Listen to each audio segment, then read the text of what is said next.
Hello dear students of class 10th। मेरा नाम है वेदांत द्विवेदी। आप सभी का हमारे यूट्यूब चैनल एजुकेशनल प्रिंसिपल पे बहुत बहुत स्वागत है। आज हम आपके लिए क्लास 10th फिजिक्स का चैप्टर नंबर 1 जो कि है लाइट रिफ्लेक्शन एंड रिफ्लेक्शन का हम आज आपको न्यूमेरिकल यानी जो एनसीईआरटी प्रॉब्लम है उसको सॉल्व करवाएंगे। ठीक है, तो जो हमारा तरीका होगा कि एनसीईआरटी सॉल्यूशन देने का, मैं उसका 2 वीडियो बनाऊंगा। फर्स्ट वीडियो में हम उन क्वेश्चन को सॉल्व करेंगे जो हमारे चैप्टर्स में दिया हुआ, ठीक है। और अगेन सेकेंड वीडियो में जो होगा हमारा, वो हम एक्सरसाइज के न्यूमेरिकल सॉल्व करवाएंगे या जो भी क्वेश्चन होंगे उसको सॉल्व करवाएंगे, ठीक है। तो आज का वीडियो हमारा है किस पे बेस्ड, एनसीईआरटी सॉल्यूशन 01, जिसमें हम लोग थ्योरी तो हमारी पूरी कंप्लीट कवर हो गई है, जिसमें हमने क्या क्या कवर किया है, लेंस, मिरर और प्रिज्म, ये 3 टॉपिक हमने कवर किए हैं किससे, फर्स्ट चैप्टर से, ठीक है। तो आज इसी पे बेस्ड जो हमारे एनसीईआरटी बुक में जो प्रॉब्लम्स दिए हुए हैं उसको हम कंप्लीटली सॉल्व करेंगे। और अगेन नेक्स्ट वीडियो जब आएगा उसमें हम लोग एक्सरसाइज के क्वेश्चन को सॉल्व करेंगे। चलिए बिना टाइम को वेस्ट किए पहले हम लोग न्यूमेरिकल को सॉल्व करना शुरू करते हैं, ठीक है। तो चलिए हेडिंग लगाइए एनसीईआरटी सॉल्यूशंस, ठीक है। एनसीईआरटी सॉल्यूशन, ठीक है, समझ में आ रही बात। एनसीईआरटी सॉल्यूशन किस चैप्टर का, लाइट, जो कि हमारा chapter name reflection and refraction, ठीक है। तो हम लोग अब न्यूमेरिकल को सॉल्व करेंगे, समझेंगे, और क्या क्या जो भी शॉर्टकट्स या कॉन्सेप्ट हैं जो आपको नहीं समझ में आया है वो चीज फिर से रिपीट करेंगे इस वीडियो में, ठीक है। चलिए तो पहला क्वेश्चन हम लोग लेते हैं, और यहाँ पे मैं सभी क्वेश्चन को अपने इस पेज पे नोट करके आया हूं, सभी क्वेश्चन जो आपके बुक में दिया हुआ, ठीक है। चलिए तो पहला क्वेश्चन हमारा है,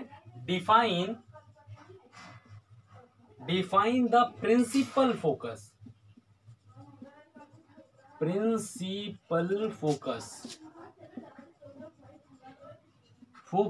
ऑफ अ कॉनकेव मिरर, ठीक है। कॉनकेव मिरर का प्रिंसिपल फोकस क्या होता है उसको डिफाइन करना है। तो जैसा कि मैंने आपको थ्योरी पार्ट में बता रखा है कि फोकस की डिफिनीशन क्या होती है, यहां पे फिर से रिपीट करते हैं उस बात को, ठीक है। चलिए, आपको कॉनकेव मिरर और कॉन्वेक्स मिरर पहचानने में प्रॉब्लम नहीं होनी चाहिए बिल्कुल। चलिए मैं यहाँ पे एक मिरर बना रहा हूं, ये कौन सा मिरर है आप बताइए, कौन सा मिरर है। जैसा कि आप लोग सही बता रहे होंगे कि ये कोई मिरर नहीं है। क्यों नहीं है, क्योंकि इसमें किसी भी तरफ पॉलिशिंग नहीं हुई है। अगर पॉलिशिंग नहीं हुई है तो वो मिरर नहीं है, ठीक है। चलिए अब इसे किस तरह का मिरर बनाना है ये हमारे ऊपर डिपेंड करता है। अब कैसे पहचानेंगे कौन सा मिरर कौन सा होगा, तो देखिए अगर किसी भी मिरर का ये केव साइड स्फेरिकल मिरर 2 ही तरह के होते हैं, एक होता है कॉनकेव, दूसरा होता है कॉन्वेक्स। तो केव यानी गुफा वाला पार्ट अगर उसका रिफ्लेक्टिंग सरफेस है तो वो कैसा मिरर हो गया, वो हो गया कॉनकेव मिरर। तो इसका मतलब मैं इसको रिफ्लेक्टिंग सरफेस बना दे रहा हूं, और ये जो आउटर साइड है इसका मैं इसको पॉलिशिंग कर दे रहा हूं। पहचान क्लियर है, बोले तो नहीं हो आप लोग। चलिए ठीक है।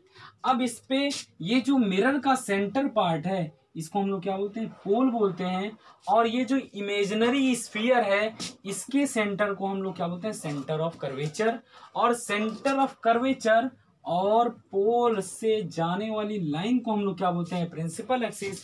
और ये इस दूरी को, सेंटर ऑफ कर्वेचर और पोल से दूरी को क्या बोलते हैं, रेडियस ऑफ कर्वेचर।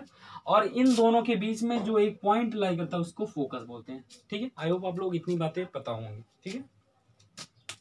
अब प्रिंसिपल फोकस को कैसे डिफाइन करते हैं मैं आपको बता रहा हूं, ठीक है। पहले रे डायग्राम बनाएंगे फिर उसके बाद समझाएंगे कैसे होता है। मान लेता हूं कोई ऑब्जेक्ट इन्फिनिटी पे रखा हुआ है।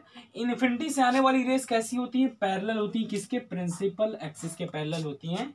और कोई भी प्रिंसिपल एक्सिस के पैरेलल रे जाए तो वो क्या होती है, रिफ्लेक्शन के बाद जब वो प्रिंसिपल एक्सिस के पैरेलल जाएगी तो वो मिरर से टकराने के बाद क्या होगी, रिफ्लेक्ट होगी। और वो रिफ्लेक्ट होके किसी एक पॉइंट से पास होगी जो कि प्रिंसिपल एक्सिस पे लाई करेगा, उस पॉइंट को ही हम लोग क्या बोलते हैं, प्रिंसिपल फोकस बोलते हैं। समझ में आई बात, क्लियर है?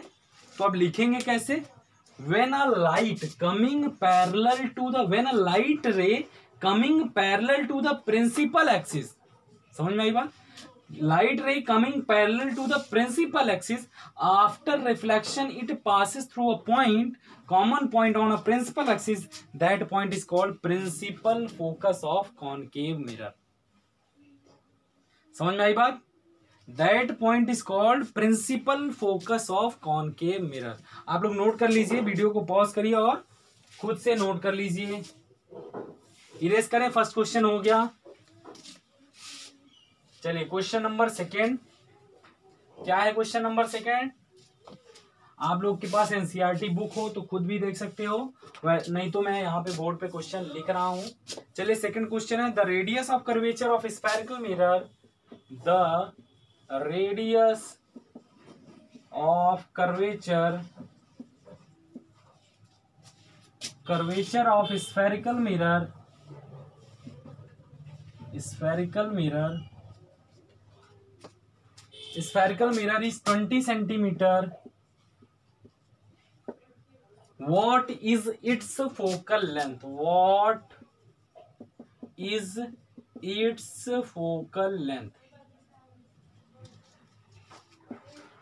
What is its focal length? ठीक है, तो चलिए वीडियो को पॉज करो, फटाफट सॉल्व करो क्वेश्चन को। बहुत टफ क्वेश्चन नहीं है, बहुत एक लाइन का आंसर है इसका, फटाफट सॉल्व करो। Radius of curvature of spherical mirror is +20 centimetre. What is it's focal length? उसका फोकल लेंथ क्या होगा? चलिए सॉल्व कर लिया, अब मैं करूं। चलिए आर की वैल्यू यहां पे कितनी दी है, are is equal to +20 centimetre. ठीक है, +20 सेंटीमीटर। तो एक रिलेशन होता है फोकस और रेडियस के बीच में, क्या है वो, R is equal to 2 times of F, यानी फोकल लेंथ जो होता है वो रेडियस का 2 टाइम्स होता है। तो यहां से फोकल लेंथ क्या हो जाएगा, focus is equal to R/2, जो हो जाएगा 20/2, that is equal to +10 centimetre. ठीक है, क्लियर है? तो +10 सेंटीमीटर मैंने क्यों लिखा आपको पता है? क्योंकि यहाँ पे रेडियस का कोई साइन नहीं दिया होता है, मतलब मैंने पॉजिटिव मान रखा है कि रेडियस उसका जो है वो पॉजिटिव है, और पॉजिटिव रेडियस का जो फोकल लेंथ मैंने निकाला वो आया 10 को तो विथ साइन रखना पड़ेगा ना। यहाँ पे कोई स्फेरिकल मिरर है, तो अगर यहाँ से कोई हमसे पूछ ले कि उस मिरर का नेचर कैसा होगा, तो आप यहाँ से बता सकते हो कि +10 अगर ले रहा हूं मैं, तो वो कैसा नेचर होगा, उसका डाइवर्जिंग नेचर होगा। और डाइवर्जिंग नेचर किस मिरर का होता है ये आपको बहुत आसानी से पता होगा कि वो कॉन्वेक्स मिरर है। ठीक है, तो इतनी बात क्लियर हो गई। इससे कॉन्सेप्ट ये मिला कि डाइवर्जिंग और कन्वर्जिंग नेचर कैसे पहचानेंगे। अगर फोकस पॉजिटिव है, इसका मतलब ये लेंस कैसा है, ये लेंस डाइवर्जिंग नेचर का है, और डाइवर्जिंग नेचर वाला लेंस, सॉरी लेंस नहीं, मिरर, जो डाइवर्जिंग नेचर वाला मिरर है वो कौन सा होता है, कॉन्वेक्स मिरर होता है। ठीक है, आई होप आपको इतनी बातें क्लियर होगी। चलिए अब नेक्स्ट क्वेश्चन, क्वेश्चन नंबर 3, फटाफट न्यूमेरिकल को सॉल्व करते चलिए। क्वेश्चन बस केवल ऐसे ओरली सॉल्व करते चलिए, बहुत बड़े प्रॉब्लम्स नहीं है। ठीक है, क्वेश्चन नंबर 3 हम लोगों को दिया हुआ है, name a mirror that can give an erect and enlarged image of an object। ठीक है, हमको ऐसे मिरर का नाम बताना है जिसका इमेज इरेक्टेड और इनलार्ज होता है। तो इसमें 2 पॉइंट को, 2 वर्ड को हम लोग अंडरलाइन कर लेते हैं, इनलार्ज है। ठीक है, तो देखिए 2 वर्ड से इसका आंसर मिलेगा। जैसा कि आप लोगों को पता होगा, इरेक्टेड का मतलब होता है कि जिस तरफ ऑब्जेक्ट को हम रखे हैं उसी तरफ इमेज भी बने, ऐसे इमेज फॉर्मेशन को हम लोग क्या बोलते हैं, इरेक्टेड बोलते हैं। ठीक है, जिस तरफ ऑब्जेक्ट हो उसी तरह अगर इमेज बन रही है तो उसको हम लोग क्या बोलते हैं, इरेक्टेड बोलते हैं। और इनलार्ज का मतलब बड़ा है, लार्ज इन साइज। इनलार्ज का मतलब लार्ज इन साइज, डिमिनिश्ड का मतलब स्मॉल इन साइज। ठीक है, तो यहाँ पे इरेक्टेड भी होना चाहिए, इनलार्ज भी होना चाहिए। चलिए, अब आप लोग को इससे पहले अगर ये क्वेश्चन सॉल्व कर रहे हैं तो इससे पहले हमारा कौन सा video, image formation by the spherical mirror देखा होना चाहिए, तभी आपको ये क्वेश्चन कर पाएंगे। ठीक है, तो देखिए जो कॉन्वेक्स मिरर होता है वो हमेशा ही इरेक्टेड इमेज बनाता है, इरेक्टेड इमेज ही बनाता है, लेकिन उसके अंदर दूसरी क्वालिटी नहीं होती। वो जो इमेज बनाता है वो इनलार्ज बिल्कुल भी नहीं होता। वो नहीं, ये मतलब इसका क्या होता है कि वो जो इमेज बनाता है वो हमेशा ऑब्जेक्ट से छोटा ही इमेज बनाएगा। कौन सा मिरर, कॉन्वेक्स मिरर जो इमेज बनाएगा वो ऑब्जेक्ट से छोटा ही होगा, ऑब्जेक्ट से छोटा इमेज बनाएगा। लेकिन यहाँ पे क्या रिक्वायरमेंट है, इनलार्ज इमेज बना रहा है। ठीक है, चलिए एक प्रॉब्लम तो सॉल्व हो गई कि यहाँ से कॉन्वेक्स मिरर तो नहीं होना है। बचा क्या हमारे पास, ऑप्शन बचा कॉनकेव मिरर। तो कॉनकेव मिरर में किस केस में ऐसा होता है ये भी आपको पता होना चाहिए। तो चलिए, इरेक्टेड इमेज बाकी सभी केस में कॉनकेव मिरर में हम लोग पढ़ते हैं कि वो हमेशा वर्चुअल और इन्वर्टेड इमेज बनाता है। सिर्फ और सिर्फ एक स्पेशल केस मैंने आपको पढ़ाया है जिसमें कॉनकेव मिरर इरेक्टेड इमेज बनाता है, वो है जब ऑब्जेक्ट प्लेस्ड होता है कहाँ पे, बिटवीन पोल और फोकस के बीच में। चलिए उसका पहले इमेज रे डायग्राम बनाते हैं, फिर उसके बाद आंसर लिखते हैं। ठीक है, यहाँ पे सिर्फ मिरर का नाम ही बताना है, मैं यहाँ पे रीजन भी बता दे रहा हूं कि किस वजह से ऐसा हुआ। ठीक है, देखिए ये हमारे पास क्या है, ये हमारे पास मिरर है। मैं इसको आउटर साइड क्या कर दे रहा हूं, पॉलिशिंग कर दे रहा हूं। आउटर साइड पॉलिशिंग हो गया इसका। ठीक है, अब ये मान लेता हूं मैं इसका पोल हो गया, पोल से आगे हो गया सेंटर ऑफ कर्वेचर, ये हो गया फोकस। ठीक है, अब ऑब्जेक्ट को मैं पोल और फोकस के बीच में रखता हूं। ये मैंने ऑब्जेक्ट को परपेंडिकुलरली प्रिंसिपल एक्सिस पे रख दिया। अब किसी भी ऑब्जेक्ट का इमेज बनाने के लिए हमें कम से कम 2 रेज चाहिए होती हैं। तो पहली रे मैं ले चलता हूं हेड से पैरेलल, किसके, प्रिंसिपल एक्सिस के पैरेलल। अब प्रिंसिपल एक्सिस के पैरेलल जाने वाली रेस कहां से पास करती है, फोकस से पास करती है। ठीक है, फोकस से गई। अगेन अब दूसरा मैंने आपको जब rules for the image formation, उसमें मैंने थर्ड रूल बताया था कि एक केस ये था कि अगर हम लोग ऑब्जेक्ट से जो रे ले जा रहे हैं उसको ऑब्लिक इंसिडेंस करा दें। ऑब्लिक इंसिडेंस मतलब डायरेक्ट ऑन पोल पे। ठीक है, तो पोल पे लॉ ऑफ रिफ्लेक्शन लगाते हैं, angle I is equal to angle R. ठीक है, तो जैसा कि आपको देखने में लग रहा होगा कि ये दोनों ही रेस कैसी हैं, डाइवर्जिंग नेचर की हैं। इनके समय के साथ इनके बीच की दूरियां बढ़ती जा रही हैं, फैल रही हैं। रेस जो है वो फैल रही हैं, समझ रहे हैं ना, फैल रही हैं। एक समय के साथ इनके बीच की डिस्टेंस बढ़ रही है। तो ये रेज आगे चल के तो कहीं नहीं मिल रही। इसका मतलब क्या ये इमेज नहीं बनाएंगी। इनकी इमेज कैसी बनेगी, हम इनको बैकवर्ड प्रोड्यूस करेंगे। देखिए, तो ये कहीं जाके मीट करेंगी। और देखिए ये इमेज कैसी है, पहली बात तो देखिए ये प्रिंसिपल एक्सिस के ऊपर बन रहा है, ये भी प्रिंसिपल एक्सिस के ऊपर बन रही है इमेज। और दूसरी बात देखिए ऑब्जेक्ट की साइज से बड़ी साइज की इमेज बन रही है। ठीक है, तो यहाँ पे दोनों ही रिक्वायरमेंट हमारी फिल हो गई। इरेक्टेड और इनलार्ज इमेज मिलेगी किस मिरर से, वो है कॉनकेव मिरर। कॉनकेव, ठीक है, यहाँ पे मिरर का नाम ही बताना था। तो ये किस मिरर से मिलेगी, कॉनकेव मिरर से हमें ऐसी इमेज मिल सकती है। चलिए क्वेश्चन नंबर 3 सॉल्व हो गया। अब हम लोग नेक्स्ट क्वेश्चन नंबर 4, चलिए फटाफट सॉल्व करिए, नहीं तो टाइम बहुत लग जाएगा ना। आप लोगों को पता है वीडियो बहुत लेंदी हो जाएगा। हाँ, एक बात तो मैंने आपको बताया नहीं, मैं उन क्वेश्चन को नहीं इंक्लूड कर रहा हूं जो आपके चैप्टर्स में एग्जाम्पल सॉल्व हैं। आप उसको बुक से देखिए खुद से और प्रैक्टिस कीजिए। ठीक है, मैं सिर्फ जो क्वेश्चन सॉल्व नहीं है उनको सॉल्व कर रहा हूं। क्वेश्चन नंबर 4 क्या है, देखिए क्वेश्चन नंबर 4 क्या है, why do we prefer a convex mirror, why do we prefer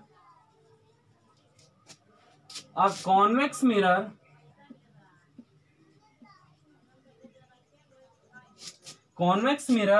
as a rear view mirror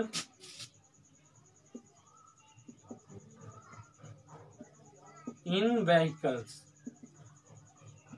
ठीक है, हम कॉन्वेक्स मिरर को ही जो व्हीकल्स में रेयर व्यू मिरर होता है उसके लिए कॉन्वेक्स मिरर का ही प्रयोग क्यों करते हैं, इसके लिए रीजन बताना है। ठीक है, सुनिए इसको, ओरली आप इसका जवाब दे सकते हैं बहुत आसानी से। ठीक है, और यही चीज लिखना भी है। ठीक है, मैं आपको बता दे रहा हूं, why do we prefer a convex mirror.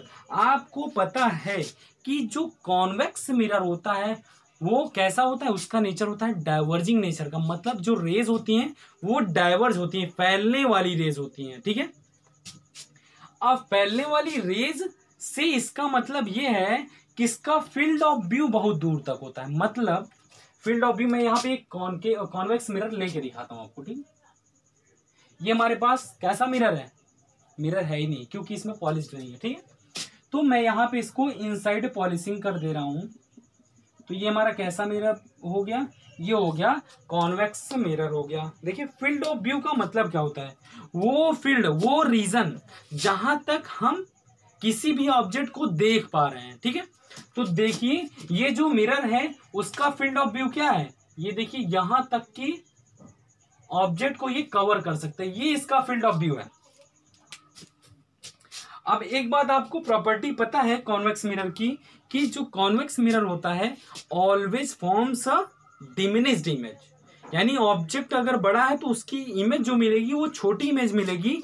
इससे क्या होता है कि जो व्हीकल्स में ड्राइवर यानी जो गाड़ी चला रहा है उसके लिए ये हेल्प होती है कि वो ज्यादा दूर तक के ट्रैफिक को देख सकता है, उसका फील्ड ऑफ व्यू बहुत ज्यादा होता है और छोटी सी सरफेस यानी छोटे से मिरर में बहुत दूर तक की चीजें दिखाई देती है। ठीक है, ये हेल्प होती है, इसीलिए हम मिरर में व्हीकल्स में कॉन्वेक्स मिरर का यूज करते हैं। आई होप आप लोगों को इतनी बातें एकदम 101% क्लियर हो रही होंगी सभी चीजें। ठीक है,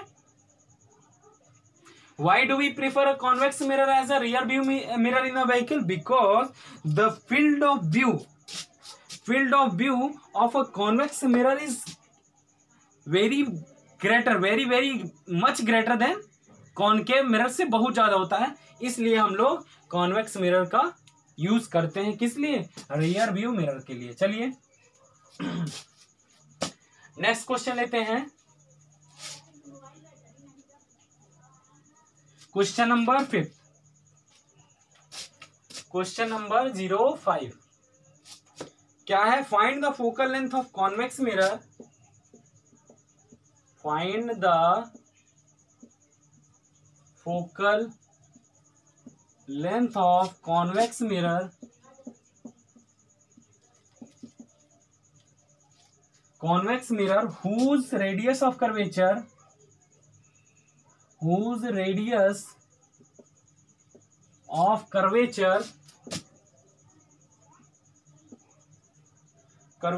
is 32 centimetre.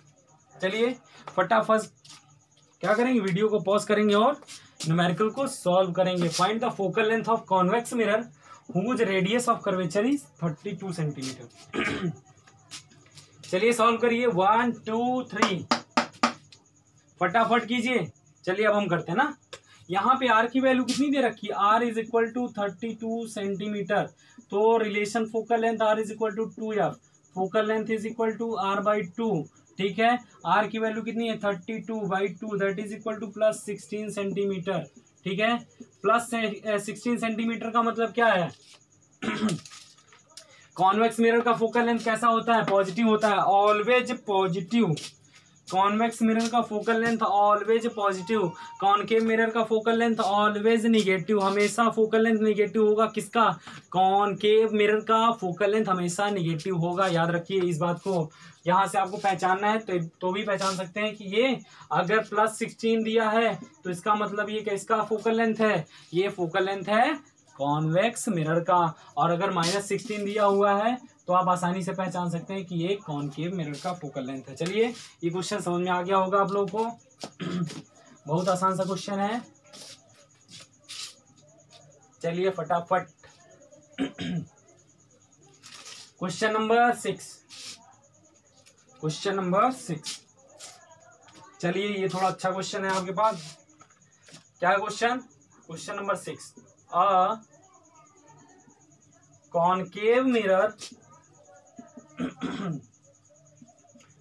produces 3 times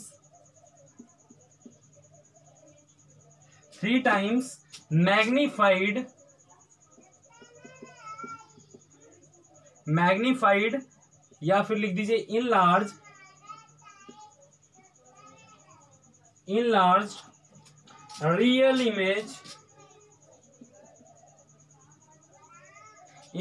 real image of an object placed at 10 centimeter in front of it,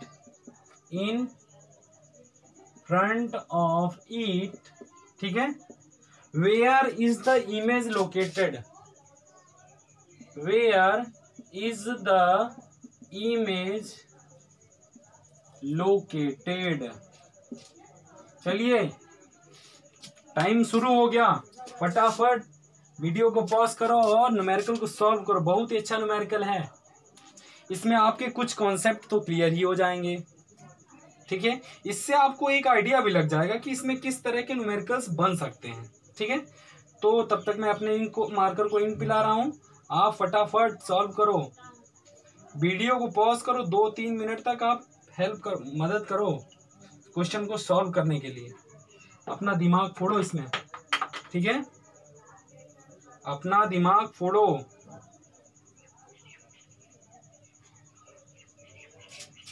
समझ में आ रहा है? आपने प्रयास किया, वीडियो को पॉज किया, न्यूमेरिकल सॉल्व हुआ। चलिए अब मेरा टाइम आ गया, ठीक है। अब मैं इसको सॉल्व करता हूं। चलिए इसमें क्या दिया है पहले ये पढ़ते हैं। ये देखिए मेरे पास क्या है, बस केवल क्वेश्चन का सेट मेरे पास है। मैं यहाँ पे इस क्वेश्चन को सॉल्व करता हूं। ये हमारा क्वेश्चन नंबर कौन सा है? क्वेश्चन नंबर 6 है एनसीईआरटी का, ठीक है। अ concave mirror produces 3 times magnified. अब मैग्नीफाइड का मतलब क्या होता है? मैग्निफिकेशन का यहाँ पे कुछ रिलेशन है। Magnified 3 times magnified real image of an object placed at 10 centimetre in front of it, where is the image located, यानी पोजीशन ऑफ इमेज बताना है, ठीक है। तो मैग्निफिकेशन क्या होता है? Magnification m is equal to HI/HO with कैसा? विथ साइन, यानी HI/HO को हमें विथ साइन रखना पड़ता है ना। मैग्निफिकेशन का मतलब HI/HO विथ साइन। चलिए यहाँ पे 3 टाइम्स मैग्नीफाइड लिखा हुआ है, यानी मैग्निफिकेशन की वैल्यू 3 HI/HO ना। अब एक रिलेशन हमने और पढ़ा है मैग्निफिकेशन का with position of object and position of image के साथ। तो उस रिलेशन को याद करिए, याद है? चलिए फिर से मैं आपको याद करा दे रहा हूं। वो है magnification m is equal to minus times of v by u। v क्या है? पोजीशन ऑफ इमेज, u क्या है? पोजीशन ऑफ ऑब्जेक्ट, ठीक है। तो मैग्निफिकेशन की वैल्यू 3 है। अब 3 is equal to minus v/u। अब देखिए यहाँ पे क्वेश्चन पढ़िए, concave mirror produces 3 times magnified real image. Real image देखिए, जो क्वेश्चन समझने वाली बात है उसमें कौन कौन से वर्ड समझने हैं वो मैं उसको अंडरलाइन कर ले रहा हूं, ठीक है। अब इसी पे ध्यान दीजिए आप। और कॉनकेव मिरर, क्योंकि जिस मिरर की बात है वो तो समझना जरूरी है। अ concave mirror produces 3 times magnified, यानी जो मैग्निफिकेशन वो दिया है 3 दिया हुआ है, अब +3 दिया है कि -3, ये अब आपको समझना है, ठीक है।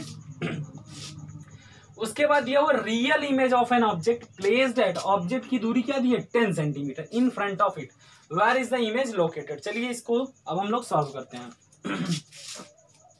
अब मैं थोड़ा चलता हूं अपने जो लेक्चर, मेरा पुराना लेक्चर है, उसमें मैंने आपको बता रखा है image formation by the spherical mirror.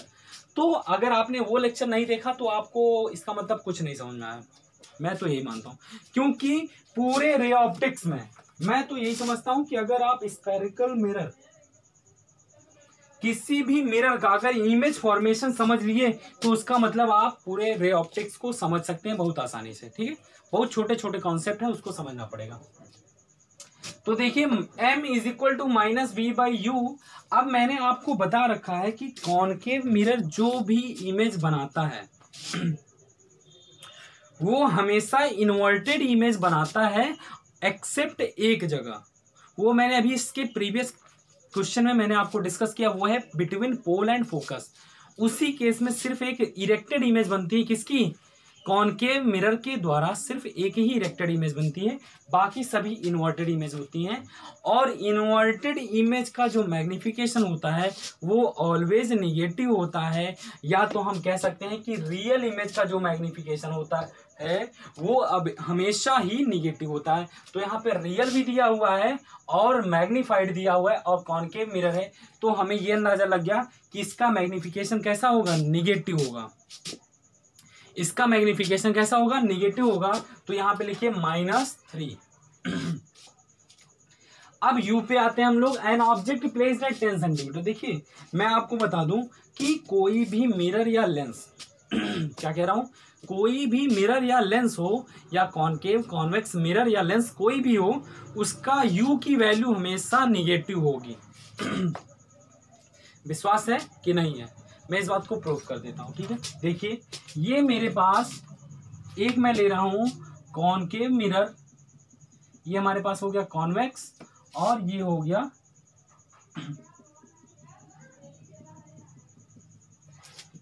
Convex, ये हो गया कॉनकेव, ठीक है। मैं देखिए ऑब्जेक्ट को रखता हूं यहां पे और ऑब्जेक्ट को रखता हूं यहां पे, समझाई बात। एक ऑब्जेक्ट यहाँ पे ओ रखा हुआ है, यहाँ पे मैंने ओ डैश रखा, ठीक है। सिमिलरली यही कहानी होगी लेंस के लिए भी, देख लीजिए आप। तो जो रे आएगी इस डायरेक्शन को, जिधर से रे आती है, इंसिडेंट रे आती है, उसको हमें क्या लेना पड़ता है, पॉजिटिव लेना पड़ता है। और ऑब्जेक्ट की दूरी हम कहां से मेजर करते हैं, फ्रॉम पोल, पोल से जस्ट पीछे मेजर करते हैं, इसलिए इसका डायरेक्शन, इसका साइन क्या होगा, निगेटिव होगा। एक बात प्रूफ हो गया ना, यानी कॉन्वेक्स मिरर का यू की वैल्यू कैसी होगी, निगेटिव होगी। सिमिलरली अब आते हैं कॉनकेव पे, देखिए इंसिडेंट रे इस डायरेक्शन में आएगी, यानी ये डायरेक्शन कैसा हो गया, पॉजिटिव हो गया। अब देखिए अब यू की वैल्यू कैसे मेजर करेंगे, फ्रॉम पोल, पोल से यू की दूरी हम लोग मेजर करेंगे। देखिए पीछे मेजर कर रहे हैं तो इसका डायरेक्शन क्या हो गया, निगेटिव होगा, यानी यू दोनों ही केसेस में निगेटिव होगा। बात क्लियर है। सिमिलरली लेंस के लिए भी यू की वैल्यू हमेशा निगेटिव होती है। चलिए अब इस क्वेश्चन में कुछ रह ही नहीं गया, मैंने सारे कॉन्सेप्ट आपको बता दिए। अब यहाँ पे वैल्यू रखिए, फटाफट सॉल्व कीजिए। तो -3, ये देखिए माइनस माइनस कैंसिल, यानी 3 is equal to v upon -10 ना। यहां से क्या हो गया, v की वैल्यू हो गई -30 सेंटीमीटर। तो एक बात और आप पता लगा सकते हो यहां से, देखो कॉनकेव मिरर की जो इमेज की दूरी होती है वो हमेशा निगेटिव होती है, सिर्फ एक्सेप्ट एक जगह, जो कि पोल और फोकस, वहां पे इमेजनरी ऑब्जेक्ट, सॉरी इमेज जो होता है वो वर्चुअल इमेज बनता है और वहां पे v की वैल्यू पॉजिटिव होती है। लेकिन यहाँ पे देखिए, और ये v की वैल्यू है -30 सेंटीमीटर। क्लियर है, ये क्वेश्चन समझ में आया। चलिए क्वेश्चन नंबर 7 फटाफट सॉल्व कीजिए, मजा आ जाएगा क्वेश्चन को करने में। क्वेश्चन नंबर 7, क्वेश्चन नंबर 7 क्या है, a ray of light travelling a ray of light traveling in air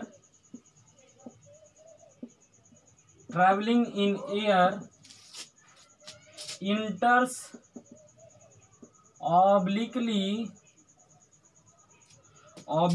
into water,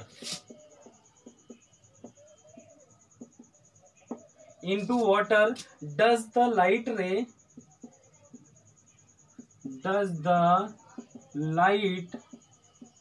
bend towards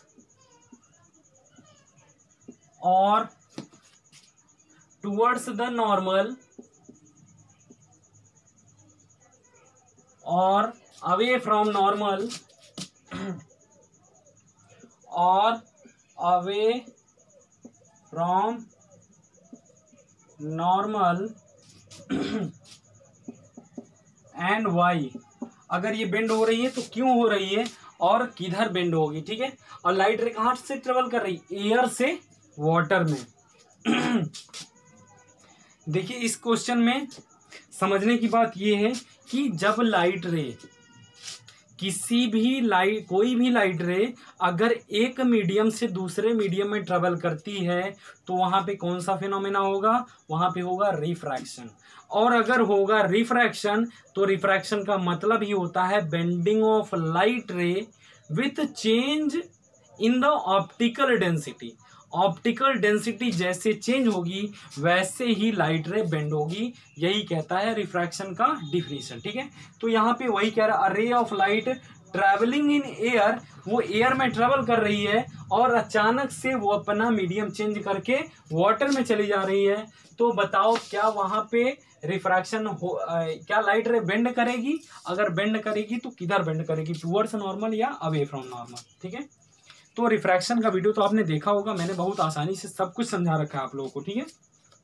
चलिए उसी बात को यहाँ पे समझते हैं और वाई रीजन समझते हैं। तो रीजन तो आप लोगों को समझ में आ गया होगा, मैंने आपको एग्जांपल बताया था कि जहाँ पे ट्रैफिक ज़्यादा है उधर से जाने में प्रॉब्लम होगी और जहाँ रास्ता क्लियर है वहाँ पे तो बहुत आसानी से हम लोग रोड क्रॉस कर सकते हैं, ठीक है।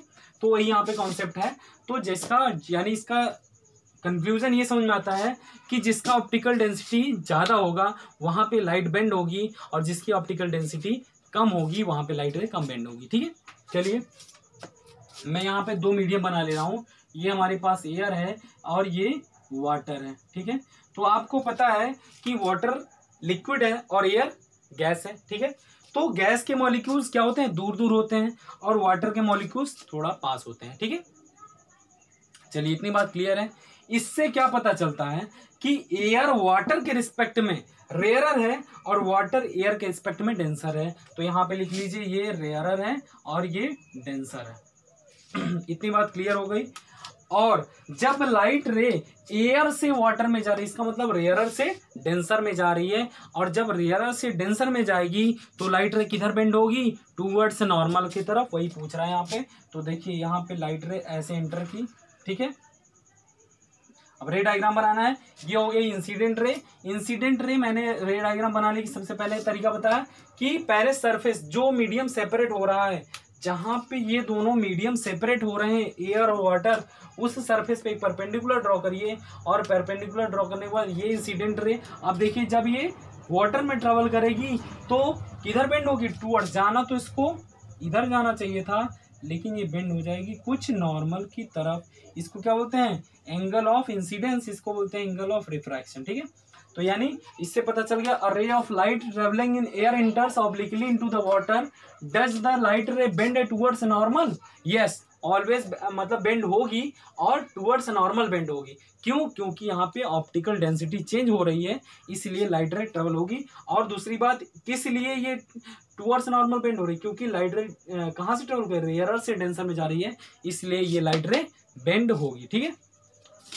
चलिए ये आंसर समझ में आ गया होगा। अब next question, question number 8। Question number 8,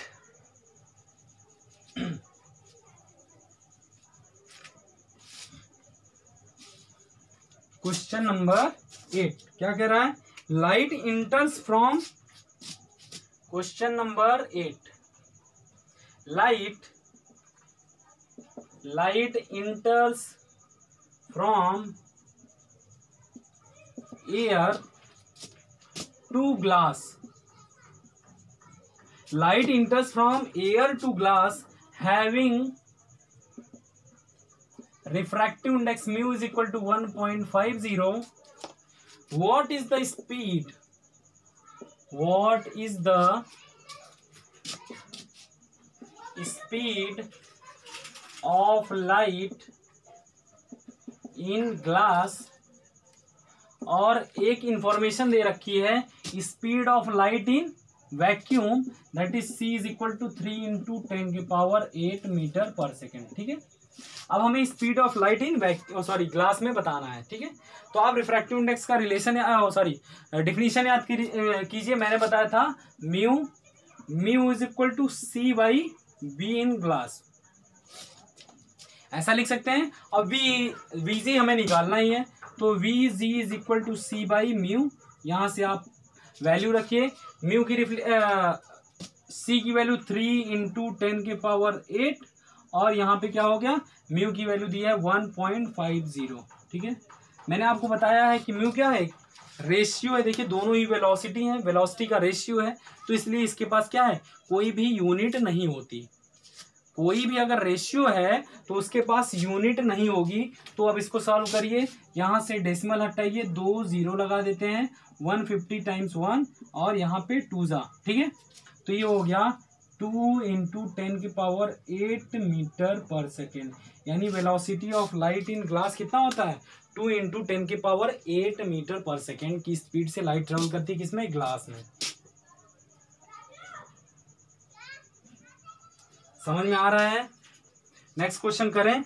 अब नेक्स्ट क्वेश्चन ना एक टेबल पे बेस्ड दिया हुआ, पहले हम लोग टेबल ही बना लेते हैं, फिर उसके बाद फटाफट क्वेश्चन को सॉल्व करते हैं। और मैं क्वेश्चन का जवाब एक एक वर्ड का आंसर है। ठीक है, तो यहाँ पे मैं क्वेश्चन तो नहीं लिखूंगा, लेकिन टेबल आपको बता दे रहा हूँ, और उसमें क्या तरीका होगा वो भी मैं बता दे रहा हूँ। चलिए पहले टेबल को ही बना लेते हैं। मैंने यहाँ पे टेबल अपने पेज में ड्रॉ करके लेके आया हूँ। ठीक है, तो देखिए टेबल में जो दिया हुआ है, एक साइड दिया हुआ है मटेरियल मीडियम, और दूसरे साइड दिया है रिफ्रैक्टिव इंडेक्स। ठीक है, मैं इस दो बात को लिख ले रहा हूं यहाँ पे। तो देखिए कौन कौन सा मीडियम दिया हुआ है, यहाँ पे दिया हुआ है एयर, दूसरा दिया है आइस, वाटर के बाद दिया है एल्कोहल। ठीक है, एल्कोहल के बाद है केरोसिन के बाद फ्यूज्ड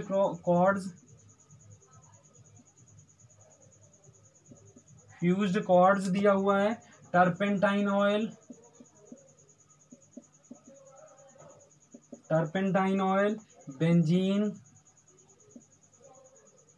बेंजीन, क्राउन ग्लास। अगर आपको ये बातें नहीं समझ में आ रही तो आप अपनी बुक भी खोल सकते हैं, मैं बुक से ही टेबल उठा के लाया हूं। ठीक है, और दूसरा दिया हुआ है कनाडा बेल्सन,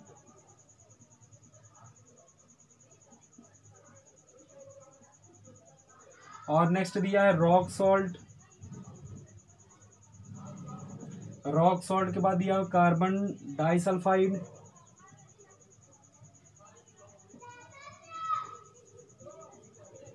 डाइसल्फाइड, और उसके बाद दिया हुआ है सबसे लास्ट में लिख दे रहा हूँ डायमंड। ठीक है, बस इसी का हमें यूज है, बाकी और तो फालतू दिया है। ठीक है, चलिए मैं यहाँ पे जो वैल्यूज हैं उसको लिख लेता हूँ।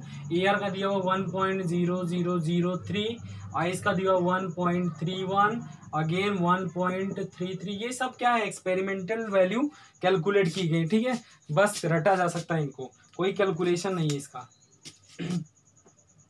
एक्सपेरिमेंटल डाटा है, उसको लिया गया है और इसको मैच करा गया है। वो एक्सपेरिमेंटली ट्रू भी है, इसलिए हम लोग इसको रट सकते हैं बस को। ठीक है, तो इसके बाद वाटर हो गया, वाटर के बाद एल्कोहल का 1.36, फिर उसके बाद केरोसिन का 1.44, अगेन फ्यूज्ड क्वार्ट्ज का 1.46। ठीक है, और टर्पेंटाइन केरोसिन, ये देखिए मैं यहाँ पे लिख दे रहा हूँ इसको, टर्पेंटाइन का दिया हुआ 1.47। ठीक है, बेंजीन का 1.50, क्राउन ग्लास 1.52। ठीक है, कनाडा बेल्सन ये है, इसका दिया हुआ 1.53, रॉक सॉल्ट का 1.54। ठीक है, रॉक सॉल्ट हो गया, कार्बन डाइसल्फाइड का 1.63, और दिया हुआ है 2.42। ठीक है। तो इसमें याद करने वाला कौन कौन सा रिफ्रैक्टिव इंडेक्स है, एक एयर का याद कर लीजिए, आइस, वाटर, ठीक है, और बाकी एल्कोहल का याद करना चाहे तो कर सकते हैं, ये 4 आगे के याद कर लीजिए, और यहाँ पे बेंजीन का याद कर लीजिए, ठीक है, बेंजीन का याद कर लीजिए, ठीक है, डायमंड का याद कर लीजिए, और रॉक सॉल्ट। इतने ढेर सारे आप याद कर सकते हैं, बाकी को छोड़ दीजिए, किसी मतलब के नहीं है, ठीक है। अब मैं क्वेश्चन पढ़ता हूं, जो हमारा क्वेश्चन नंबर 9 है, उस पे आप क्वेश्चन बस केवल आंसर आपको बता देंगे, बाकी कोई प्रॉब्लम नहीं होगी, ठीक है। देखिए इसमें दिया हुआ है find out from the table 10.3, ये जो बुक में दिया हुआ है उस टेबल का नाम 10.3 है, ठीक है, 10.3 टेबल दिया हुआ है। चलिए find out from the table the medium having highest optical density and also find the medium with lowest optical density. Optical density को एक्सप्रेस करने के लिए एक टर्म बनाएगा जो कि है क्या, रिफ्रैक्टिव इंडेक्स, ठीक है। ऑप्टिकल डेंसिटी किससे एक्सप्रेस होती है, रिफ्रैक्टिव इंडेक्स, यानी जिसका रिफ्रैक्टिव इंडेक्स जितना ज्यादा वो उतना ऑप्टिकली डेंस मीडियम होगा, जिसका रिफ्रैक्टिव इंडेक्स जितना कम, इसका मतलब वो ऑप्टिकली उतना ही रेयरर, उतना ही कम डेंस होगा, ठीक है। तो यहाँ पे डायमंड का देखोगे तो 2.42 है, और एयर का दिया 1.003, तो इसलिए एयर जो होगा वो बहुत ही लोवेस्ट, मतलब medium with lowest optical density का आंसर होगा एयर, और medium with highest optical density का एग्जांपल होगा डायमंड, ठीक है। डायमंड का सबसे ज्यादा रिफ्रैक्टिव इंडेक्स होगा, ठीक है। तो ये याद कर लीजिए, ये कई बार बोर्ड्स में भी पूछा जा सकता है आपसे। अब दूसरा क्वेश्चन इसी पे बेस्ड है, you are given kerosene, turpentine and water, in which of these does the light travel fastest, use the information given in table. इस इंफॉर्मेशन को देख के अब हमें 3 चीज, यहाँ पे नाम लिख लेता हूं, बाकी आप बता सकते हैं, ठीक है। केरोसिन और टर्पेंटीन एंड वाटर, ठीक है। केरोसिन, टर्पेंटीन और वाटर में ये बताना है कि in which of these does the light travel, इनमें से किसमें लाइट सबसे ज्यादा तेज चलेगी, ये हमें बताना है इस इंफॉर्मेशन को देख के। देखिए अब एक इंफॉर्मेशन आपको बता दे रहे हैं कि जो म्यू होता है वो इनवर्सली प्रोपोर्शनल होता है वेलोसिटी के। इसका मतलब क्या होता है, जिसकी वेलोसिटी सबसे कम होगी उसका रिफ्रैक्टिव इंडेक्स सबसे ज्यादा होगा, ठीक है। समझ में आई बात, यानी जिसका रिफ्रैक्टिव इंडेक्स जितना ज्यादा है उतना ही उसका वेलोसिटी कम होगा, उस मीडियम में लाइट की वेलोसिटी उतनी कम होगी जिसका रिफ्रैक्टिव इंडेक्स जितना ज्यादा है। अब देखिए सबसे ज्यादा किसका, केरोसिन का, देखिए केरोसिन का दिया हुआ है यहाँ पे, केरोसिन का है 1.44 और वाटर का दिया हुआ है 1.33 और टर्पेंटीन का दिया हुआ 1.47 ना, टर्पेंटीन का दिया हुआ 1.47।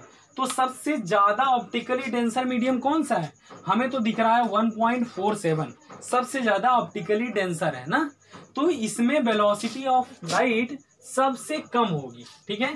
तो पहले यहाँ पे मैं टर्पेंटाइन का टी लिख दे रहा हूं, ठीक है, और उसके बाद कौन सा है 1.44, यानी इसके बाद कौन सा है सबसे ज्यादा, सबसे कम होगी लाइट की स्पीड टर्पेंटीन में, फिर उसके बाद केरोसिन में, केरोसिन, और सबसे ज्यादा होगी वाटर में, ठीक है। आंसर मिल गया, जिसकी वेलोसिटी सब, जिसका रिफ्रैक्टिव इंडेक्स जितना ज्यादा उसमें उसकी वेलोसिटी उतनी कम, लाइट की स्पीड उतनी कम, ठीक है।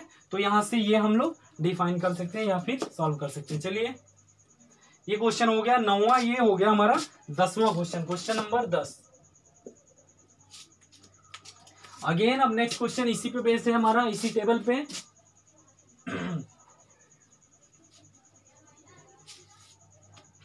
देखिए क्वेश्चन नंबर 11 जो कि है हमारा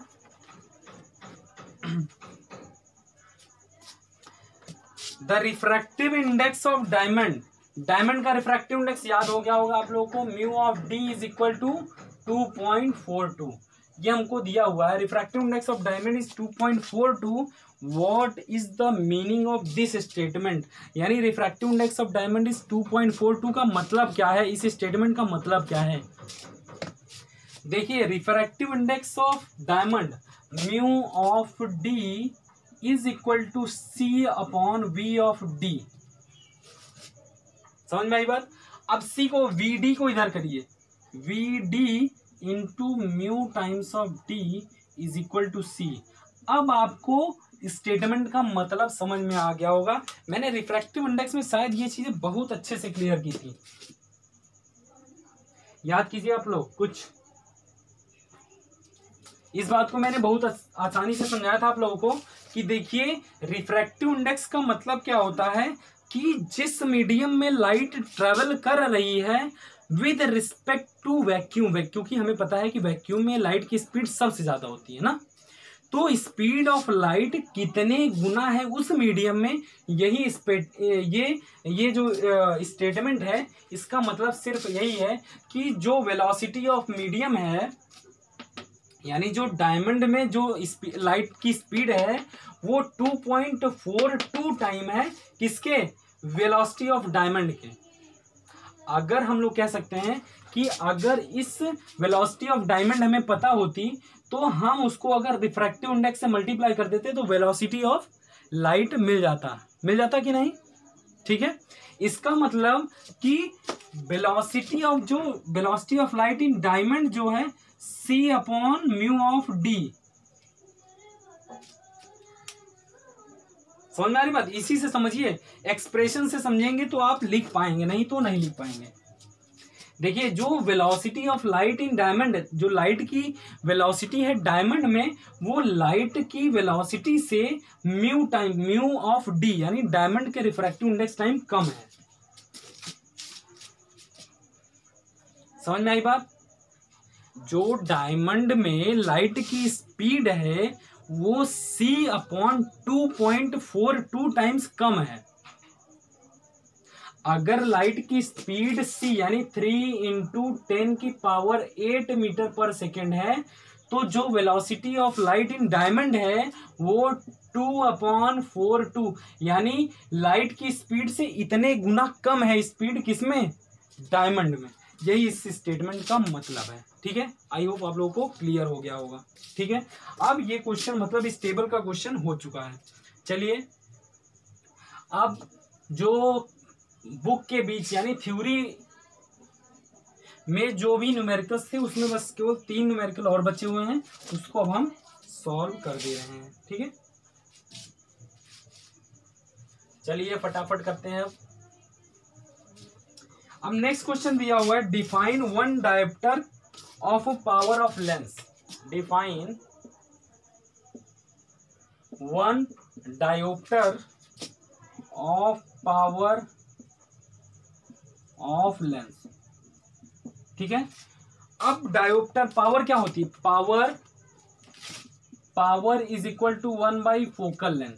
ठीक है, अगर किसी लेंस का फोकल लेंथ 1 मीटर हो जाए, ये फोकस कैसी होती है, in metre.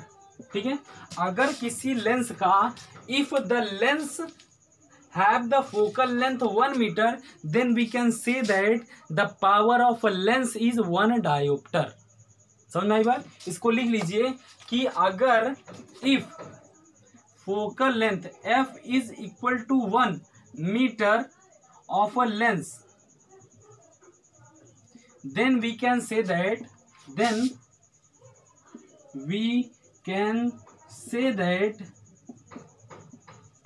the power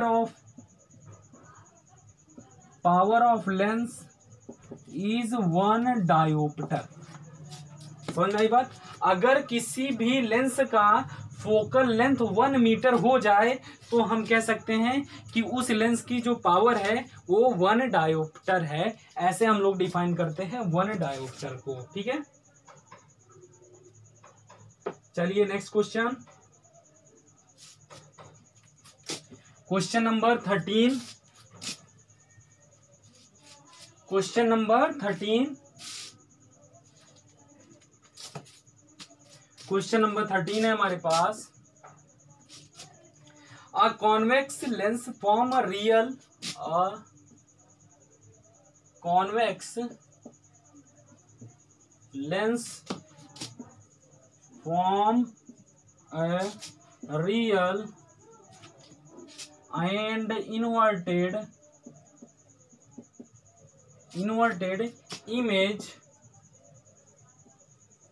image of a needle at a distance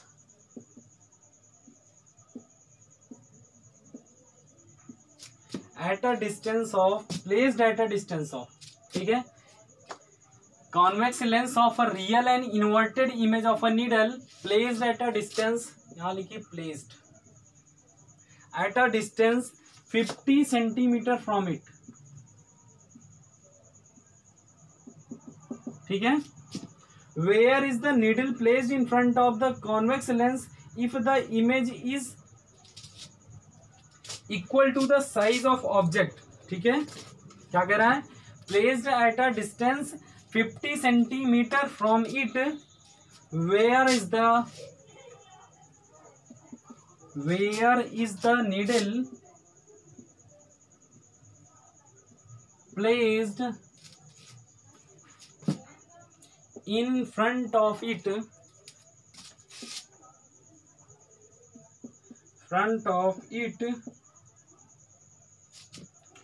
where is the needle placed in front of convex lens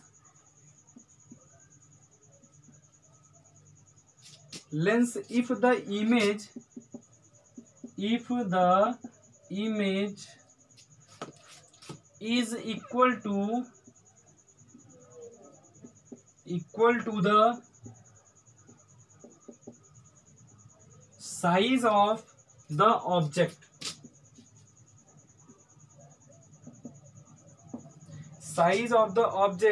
and also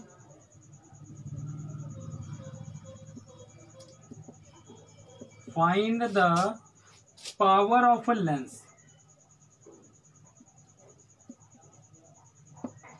और हमें क्या निकालना है?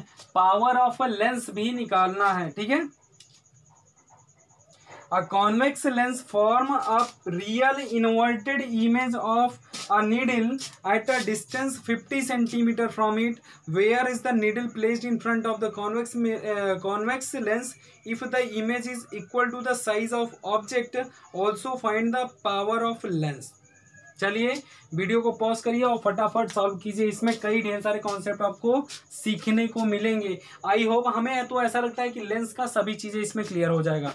आप फटाफट वीडियो को पॉज करो और सॉल्व करो, 2-4 मिनट जो भी हो सके आप प्रयास कीजिए, सॉल्व होगा क्वेश्चन, ठीक है। यहां पे दिया हुआ है a convex lens form a real inverted image of a needle, real और inverted image of a needle placed at a distance of from it, यानी एट अ डिस्टेंस, प्लेस्ड मत लिखिए यहाँ पे, at a distance 50 centimetre from it, यानी ये जो दिया हुआ है डिस्टेंस 50 सेंटीमीटर, ये किसकी पोजीशन दी हुई है? इमेज की पोजीशन दी हुई है, किसकी पोजीशन की? Where is the needle placed, हम नीडल को कहाँ पे रखें? In front of convex lens if the image, यानी image is equal to the size of object, यानी H I is equal to H O, height of image और height of object दोनों ही बराबर हैं। तो बताओ ऑब्जेक्ट को हम कहाँ पे रख दें कि हमें इमेज सेम जगह, मतलब कि इमेज की साइज, ऑब्जेक्ट को कहाँ पे रखना है कि इमेज की पोजीशन 50 सेंटीमीटर वहां से हो, ठीक है। चलिए बताइए फटाफट, क्वेश्चन को सॉल्व करिए। 1 2 3, वीडियो को पॉज करो और इन्फॉर्मेशन क्या क्या दी हुई है उसको ध्यान में रखते हुए क्वेश्चन को सॉल्व करो, ठीक है। हो गया 1 2 3। चलिए अब मैं करता हूं, ठीक है, सॉल्यूशन सॉल्व, ठीक है। अब देखिए मैं करता हूं इसको। तो यहाँ पे पहले देखिए एक इन्फॉर्मेशन तो ये दी हुई है, पहले इसमें नोट करिए कि इसमें क्या क्या दिया हुआ है। Convex lens of image is equal to the height of size of object के, यानी HI upon HI is equal to HO दिया हुआ है। तो magnification is equal to HI upon HO with sign, ठीक है, विथ साइन रखना है। और height of image is equal to height of object एक ही केस में पॉसिबल है, जब वो ऑब्जेक्ट कहाँ पे रखा हो, सेंटर ऑफ कर्वेचर पे रखा हो, तभी HI is equal to HO हो सकता है, ठीक है।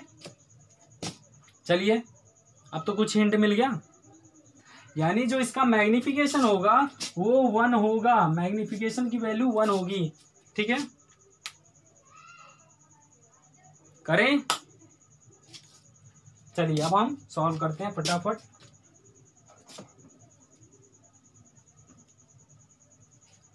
अब इसमें दिया हुआ है मैग्निफिकेशन, यहां से पता चल गया image is equal to the size of object, यानी HI is equal to HO के बराबर है, यानी मैग्निफिकेशन की वैल्यू कितनी आएगी, 1 आनी चाहिए, मॉड ऑफ m की वैल्यू 1 आएगी। अब देखिए यहाँ पे दिया हुआ है कॉन्वेक्स लेंस, तो कॉन्वेक्स हम लोग डिफरेंट पोजीशन पे डिफरेंट ऑब्जेक्ट को इमेज फॉर्मेशन किसमें पढ़े थे, कॉन्वेक्स लेंस में ही पढ़े थे ना। कॉन्वेक्स लेंस कैसा होता है, कुछ इस तरह का होता है, ठीक है। मान लेते हैं हम कहीं ऑब्जेक्ट U को यहाँ पे रख देते हैं, ठीक है, ये हमारा हो गया U, ठीक है। इसकी इमेज कहाँ बन रही है, 50 सेंटीमीटर, कहाँ से, ऑप्टिकल सेंटर से। मान लेते हैं ये 50 सेंटीमीटर दूरी पे कहीं यहाँ पे इमेज बन रही है। तो यहाँ पे देखिए और एक इन्फॉर्मेशन दी है कि रियल इमेज है और inverted, real image is always inverted, ये मैंने बता रखा है आपको, ठीक है, ठीक है। HI अपॉन HO, तो देखिए इमेज जो हाइट ऑफ ऑब्जेक्ट है वो प्रिंसिपल एक्सिस के अबव है, तो इसको हमें कैसा लेना पड़ेगा, पॉजिटिव लेना पड़ेगा, और बिलो द प्रिंसिपल एक्सिस तो इसको कैसे लेंगे, निगेटिव लेंगे ना। तो यहाँ पे रखिए with sign magnification is equal to minus times of HI upon HO, HI upon HO, और HI HO की वैल्यू क्या है, इक्वल है, तो यहाँ पे विथ साइन रखिए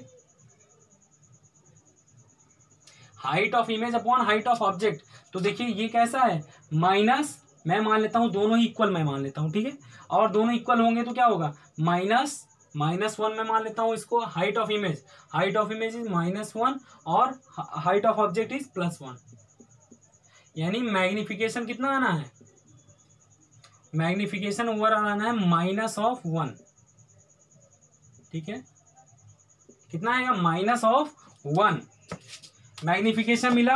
अब मैग्निफिकेशन का रिलेशन मैंने U और V में भी बता रखा है आपको, मैग्निफिकेशन का रिलेशन मैंने U और V से बता रखा है, याद आ रहा है। अगर फॉर्मूला जिसका मिरर या लेंस फॉर्मूला जिसके फॉर्मूले में प्लस होता है उसके मैग्निफिकेशन में निगेटिव होता है, जिसके फॉर्मूले में प्लस होता है उसके मैग्निफिकेशन में निगेटिव होता है, यही मैंने बताया ना। तो देखिए लेंस का जो फॉर्मूला होता है 1/f is equal to 1/v minus times of 1/u, ठीक है। तो इसके जो मैग्निफिकेशन का फॉर्मूला होगा उसमें m is equal to v/u, इसका मतलब इसमें प्लस साइन होगा, यहाँ पे माइनस है इसलिए यहाँ पे प्लस होगा। तो चलिए इक्वेट करिए, विथ साइन रखिएगा। देखिए यहाँ पे लेंस फिर से मैं बना दे रहा हूँ, विथ साइन रखना पड़ेगा।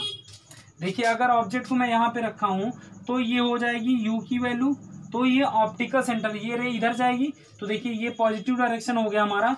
तो अगर ऑप्टिकल सेंटर से पीछे मेजरमेंट करेंगे तो ये होगा -u, और इमेज की दूरी कैसी होगी, इमेज तो यहाँ पे कहीं बन रही है ना, तो ये कैसा होगा, ये होगा पॉजिटिव, ठीक है।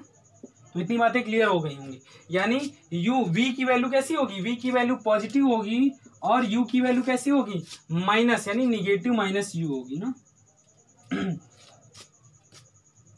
इतनी बात क्लियर है, इतनी बात क्लियर है कि नहीं, चलिए क्लियर है ना। तो देखिए यहाँ पे हमें दे रखा है कि इमेज की जो पोजीशन है वो दे रखा है 50 सेंटीमीटर फ्रॉम इट, तो इमेज की वैल्यू यहाँ पे पॉजिटिव होनी चाहिए। देखिए इमेज की दूरी कितनी है, पॉजिटिव है, तो यहाँ पे v की वैल्यू जो होगी +50 सेंटीमीटर होगी। तो यहाँ v की वैल्यू रखिए और मैग्निफिकेशन कैसा है -1, तो m की वैल्यू रखिए minus times of 1 is equal to plus times of 50 centimetre upon minus times of u। तो यहाँ से हमें मिल गई u की वैल्यू, तो ये देखिए u is equal to u, ये इधर आएंगे मल्टीप्लाई होगा plus u is equal to plus 50 centimetre. समझ में आई बात? अरे भाई साहब यहाँ पे u तो पॉजिटिव हो ही नहीं सकता यार, कंफ्यूजन में हो। चलिए, अरे u को विद साइन क्यों, हमें तो पता करना है ना u की वैल्यू क्या होगी।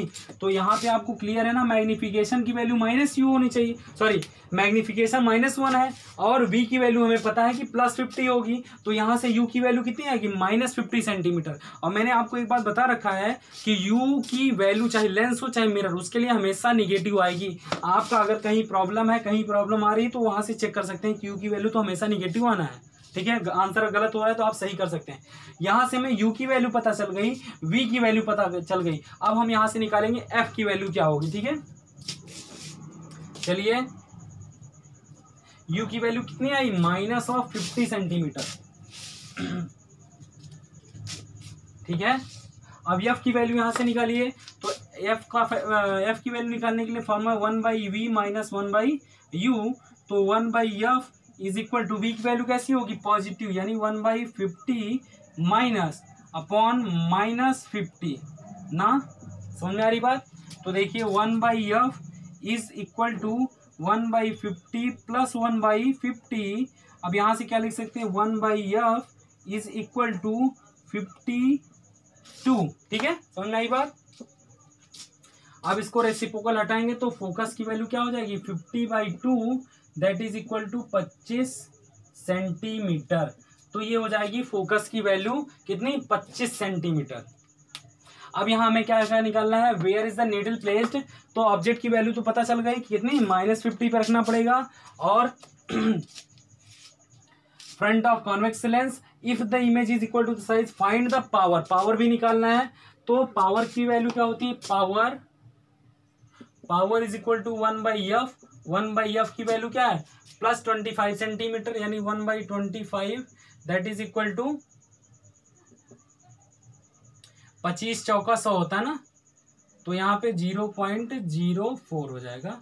और डायोप्टर, ठीक है, सॉरी आप लोग समझ नहीं पाए ना, यहाँ पे फोकस को हमें रखना पड़ेगा किसमें, मीटर में रखना पड़ेगा ना। ये तो सेंटीमीटर में है, तो पहले इसको मीटर में कन्वर्ट करो। तो मीटर में कन्वर्ट करने के लिए 25 इंटू 10 के पावर -2। समझ में आई बात? ये किसमें हो गया मीटर। 1 सेंटीमीटर बराबर, सॉरी 1 मीटर बराबर 100 सेंटीमीटर ना। तो यहाँ पे 1 सेंटीमीटर बराबर 10 की पावर -2 सेंटीमीटर। ठीक है, तो ये हो गया अब मीटर में। अब मीटर की वैल्यू यहाँ पे रखो, power is equal to 1/25 into 100। ये देखिए यहाँ पे 10 की पावर -2 था, इसको ऊपर ले जाएंगे तो ये हो जाएगा +2। +2 का मतलब 100, 25 से कम, 25 चौका 100 यानी 4 डायोप्टर। ठीक है, क्या होगा आंसर, पावर होगा इसका +4 डायोप्टर। क्लियर है? फोकस कैसा होता है कॉन्वेक्स मिरर का, फोकस होता है पॉजिटिव। चलिए ये क्वेश्चन हो गया। अब एक लास्ट क्वेश्चन हमारे पास है, एक हमारे पास लास्ट क्वेश्चन है, वो क्या है, इसको क्वेश्चन सॉल्व कर लीजिए, तब हम लोग लास्ट क्वेश्चन करते हैं, जो कि find the power of a convex lens of focal length 2 metre. बहुत सिंपल सा क्वेश्चन है, ये थोड़ा सा ट्रिकी था, आप लोगों को समझ में आ गया होगा।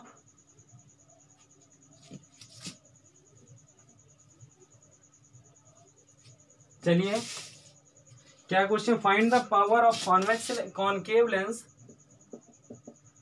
फाइंड, ये 14वां क्वेश्चन है, find the power of concave lens of focal length